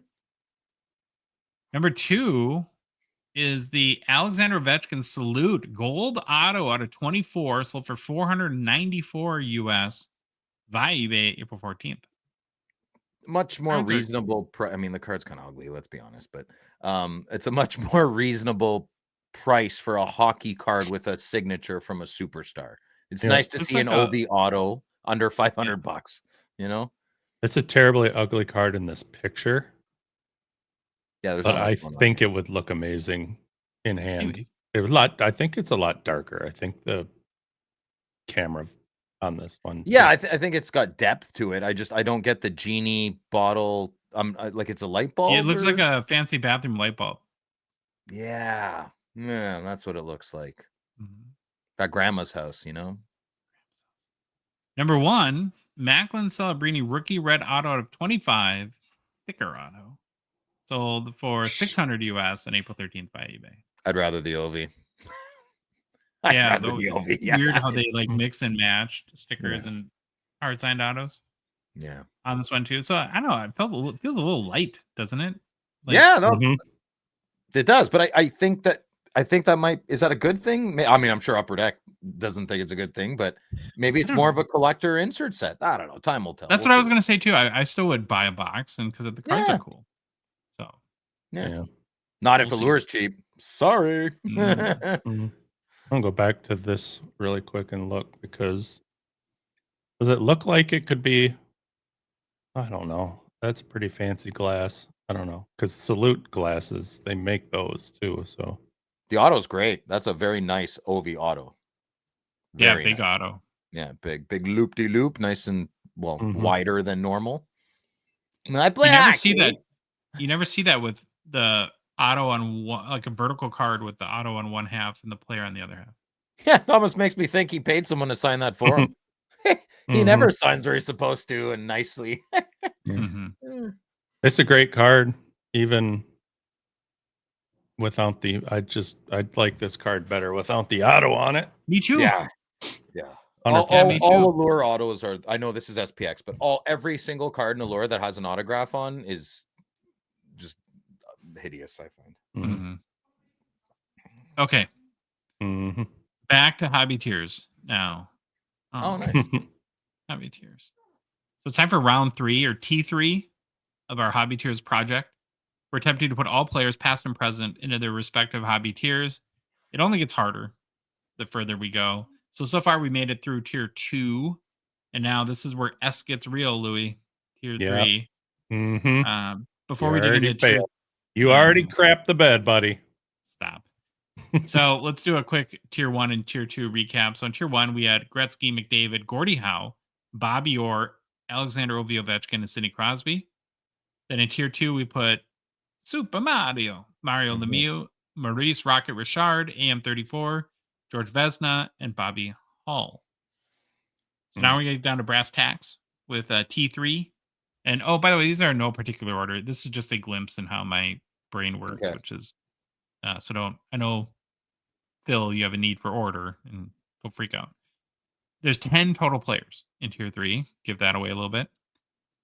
As far as criteria, I used a mix of volume of cards sold, and then what is the upper end or higher end sales for each player. So the first player we're putting into tier 3 is Patrick Roy. Arguably the greatest goalie of all time. Arguably. Still one of the biggest hobby chases. Not a super high-end market, but high enough but nowhere near like the tier 1, tier 2 guys. A key card for Waz is 1986 O-Pee-Chee rookie, PSA 10 copy, sells for about $8K normally, pop 93 on this card. So Patrick Roy. Any problems with that, Phil? Looks undersized, right, Phil? I still have some problems from your picks last week, but okay. No, you can't put Roy on the 2. He's got too many cards, and yeah. So 3, I agree. This doesn't have, his most expensive card is this one. It's $8,000. I still feel Lemieux, he's got 5 big. Anyway, okay, let's not go there. Yes, Patrick Roy is an excellent choice for tier 3.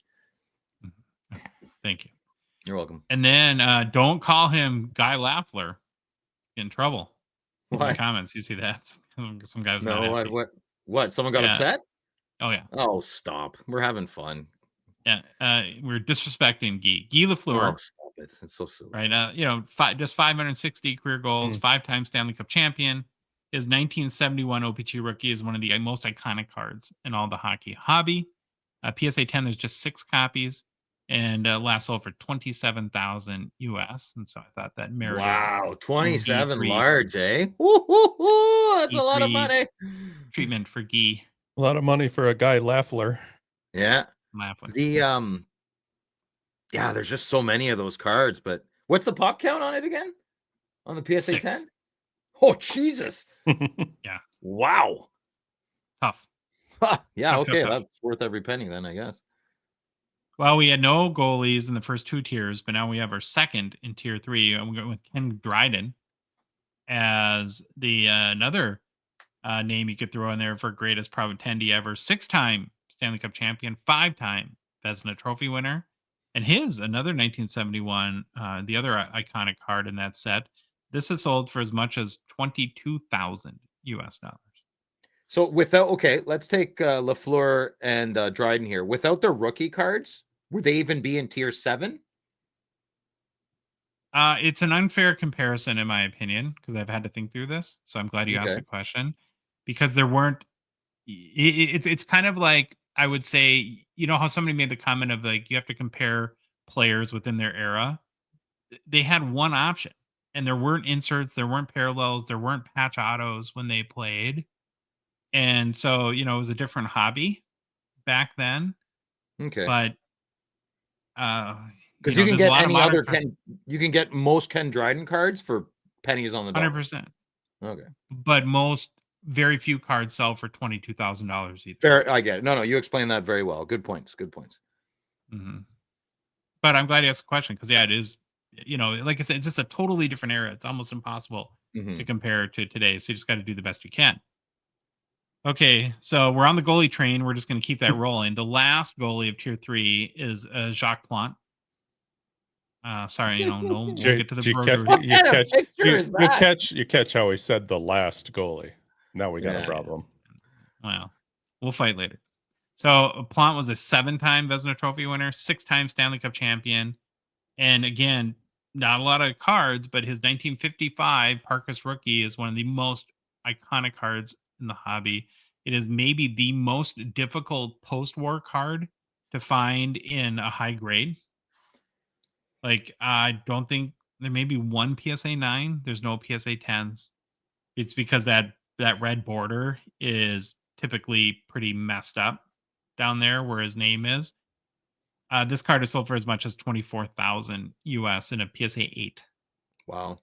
So run a goalie so far, along with Guy Lafleur in tier 3. Then we move on to back to skaters. The next player in tier 3 is Stevie Y. Now, here's a guy who doesn't have the highest of high-end, robust hobby markets, but he makes it up in volume where we track cards sold by player every month, and he's never not in the top 10. Still to this day, people love and chase Yzerman cards. His 1984 O-Pee-Chee rookie is the very coveted and high grade. A BGS 10 black label just sold this year for 15,000. Woo! I'm bringing my raw one to get graded. Try to make some money. Yeah, money. I thought about that too, but I don't think mine would go higher than a 6. Oh, I'm going for 10, baby. I got 3 of them. I'm picking the best one. I'm keeping the other 2. Yeah. Then the next player that we have in tier 3 is Mark Messier, who is just a 6-time Cup champion, 2 times Hart Trophy winner, the greatest hobby buddy that's ever lived. And his 1980 O-Pee-Chee rookie is a pretty monster card. High sale, 25,500 US today. Okay, what's the second? What are the are the seconds and thirds under 20, and then the fourth is under 10? Well, this is the hobby buddy thing. Messier in the third, I can't do it. Most of his cards are with other people. Like it's Messier, Gretzky, Messier, Yard Curry, Messier, Lemieux. What's okay? All right. Yeah. I just think 20. Okay, like I just think what are his top 5 sales, and I bet you it falls like a Grand Canyon cliff, or canyon after. Yeah, he has lots of sales in the 5 figures or 4 figures at least, I should say.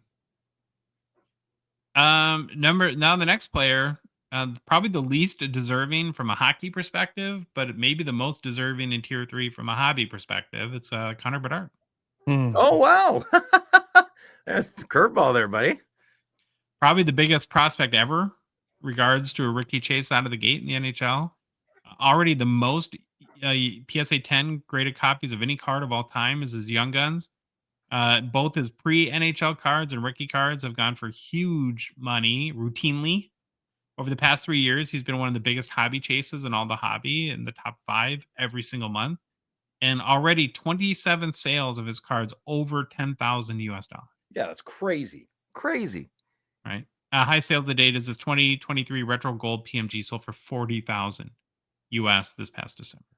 You'd almost be in tier 2, you'd think. Yeah, tier 2 is like 50,000. You had to be able to hit that with some sales.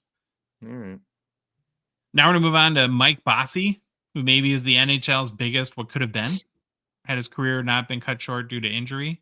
You can make the argument that, well, first, he's obviously he doesn't have the most goals in NHL history. We know Ovi does, but he could be the most talented goal scorer in NHL history. Bossy still has the highest goal per game average in NHL history at .762.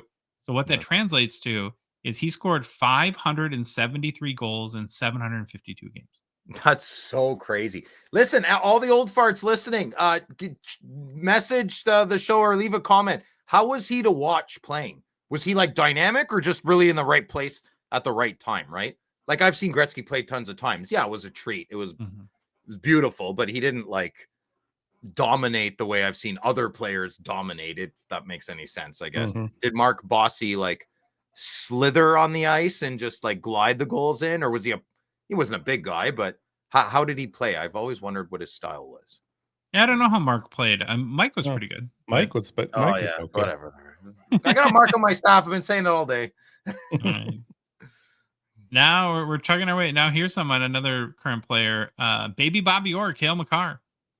Is probably the biggest defense. Sorry, I'm Mike Bossy. Yeah, 40,000. His rookie card is sold for. Now we go into Baby Bobby, Cale Makar. who is the biggest defensive hobby star in the NHL since Bobby Orr. Really, early in his career, he's already won a Stanley Cup, Calder, Norris Trophy. This season, he set a career high for goals and points: 30 goals, 92 points. And he has a robust and flourishing hobby market. He has a hobby market as if he's not a defenseman. That's probably the best thing you can say about his hobby market. And he does have, a few sales over $20,000 for a current NHL defenseman. That's a lot. The highest selling, I have a question about this card too. I want to ask you guys. So the highest selling Makar card to date is a 2019 rookie exquisite collection NHL Shield RPA 101.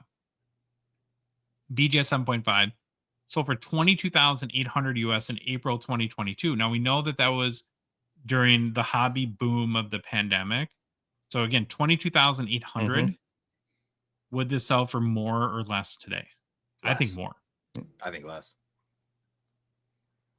I honestly don't have a flipping clue. That was before he won the Stanley Cup. Yeah. Yeah, I think there's more. In the Norris.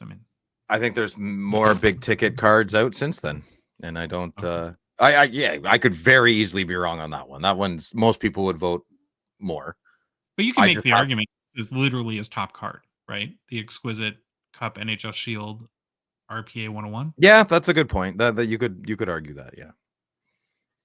Yeah, it's in the top 3.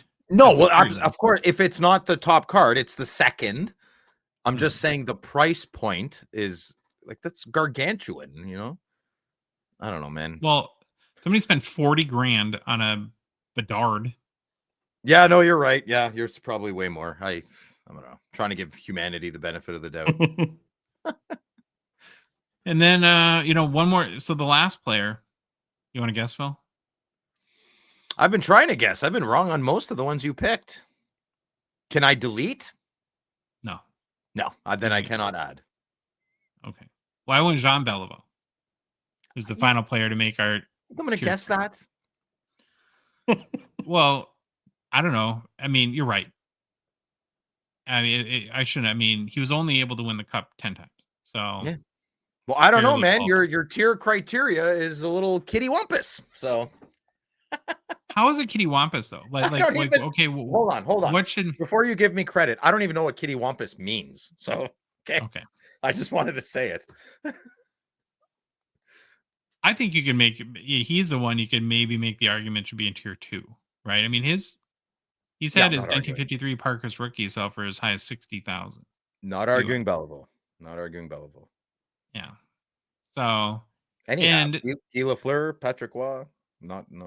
I think they should all be tier 1. I love them. For the record, too, this is just a fun exercise, and it's meant to elicit debate. I don't think any way you can do this without having different perspectives, right? That you're crazy. And but you're at least you're sticking to how you started it, though. So yeah, the way you're wrong or bad, the way you're doing it, yes, this is how it all kind of falls. Now, well, how would you do it? Because I'm interested. I'd have to think of how I would do it. I don't know hobby tiers. I don't know. Everything seems to be going off the highest sold card, and well, how else are you gonna do it? Well, because somebody's got the highest sold card that puts them in a better place as somebody to be collected than somebody's cards that don't go as much, but they're collected by the thousands. I think the word tiers though is showing a multi-leveled faceted conversation topic, and if the topic needs criteria, Josh has presented his criteria that he believes these tiers can relate to. So even it sucks though, right? I don't think Messier should be in 3. He should be in 6 because a few big sales of his cards. But saying that, I get Josh laid a criteria that 20. Well, how much is the Moose's biggest card? 25K. Yeah, his 19, and then he has so many. But it's again, you have to. Where this gets difficult in trying to do it through the history of hockey is the eras, right? You look, because I know, um, Baba Louie, you'd love to see Martin Brodeur higher. But Martin Brodeur, like a lot of players, Jaromir Jagr would be another one, Mhm. or Pavel Bure are affected by the junk wax era where their rookies Yeah, they came don't out have and their that cars card. are That's just what I not was worth a gonna lot of say. money. Right. Yep, and that was my next point I was gonna say is, Brodeur gets hurt, Yager gets hurt because of where they started. Yep. And I'm just using this as an example. Don't kill me for this, but put Brodeur and Waugh starting at the same time and doing what they did throughout the same. They're going to be neck and neck right now. Hard prices. They'd have to be. I strongly believe in my heart of hearts, Patrick Waugh is a better goalie. I'm sorry. I firmly believe that. And it's not a 1A, 1B thing. It's But one. It's debatable. Take what they both have done. Yeah. And start Brodeur at the same year as Waugh. I think the for numbers are cards. going to follow. Yes. For cards. Okay. Yeah. Yeah. Yeah. Probably. Yeah. Put Yager back when Crosby started or Lemieux started, or Waugh's got the Habs thing though, right, Louis? Like if put Brodeur back when Waugh started with New Jersey, no, I disagree with you. Like yeah, if he was there's where you can look at modern cards being equalizers. It's that, like, while Brodeur or Waugh to some extent because of their era, they still have limited logos that come out, and they, like I would say in the case of Waugh, he's clearly the goalie chase, and Brodeur's strong. I mean, Brodeur's number 2, I would say, and then Hasek after that. But that's why I didn't even put Hasek in tier 3. And the era is so, like, a Connor Bedard has so much of an advantage over Yeah, that's a good way of putting it. a Steve Yzerman. Mhm. Right? Who had one card a year for the first 10 years of his career, 6 years of his career. Maybe the title should have been Hobby Comps Tiers. Because if it was population counts or cards in people's personal collections and we did a census, the tiers would be totally different, right? It would be a different Of thing. course, you change the criteria, it changes the thing, but Yeah. I just tried to do like, like what tells you how desired a player is? It's like the two things that that are the least subjective, because we always hear in these conversations is, I set up at a card show and I've never had somebody ask for blah. Right. Well, that's like, you can't get more subjective than that. Not that it's bad information, but just because nobody's walked to your table and specifically asked for a player doesn't mean that when that player has cards that sell for, somebody's buying them, right? Maybe not in your area or the shows you go to. And, so the question is, well, if we were to change this, like, if you were to say, who is it, if you put the entire hobby into tiers, what's the right criteria to figure? Is it most cards sold? Is it, Well, it's your game. You picked it. It's no, but well, game I don't. aside, You want like the ultimate objective guide? I don't know. There'd be a lot of factors. I don't think there is, but you no, I know. But if we did, if we wanted the most accurate representation of hobby tiers, we'd have money, heartstrings, right? Stanley Cups. Like, I mean, just God, I'm dizzy just thinking about all the things that would have. Well, there's no way to measure heartstrings. That's the one that it's so subjective. Right? I give it to all Montreal players. Quebec wins. They're very passionate. I can relate to that. Yeah, they win. They're tier 1. We're all tier 2. And you can't just do it by how good of a hockey player you are, because there's the Nikita Kucherov thing, right? Where he is such a good hockey player. I mean, his career is being underappreciated to almost a sickening degree, and nobody gives a crap about his hockey career. He's just not a likable player. You gotta have some. So like likability.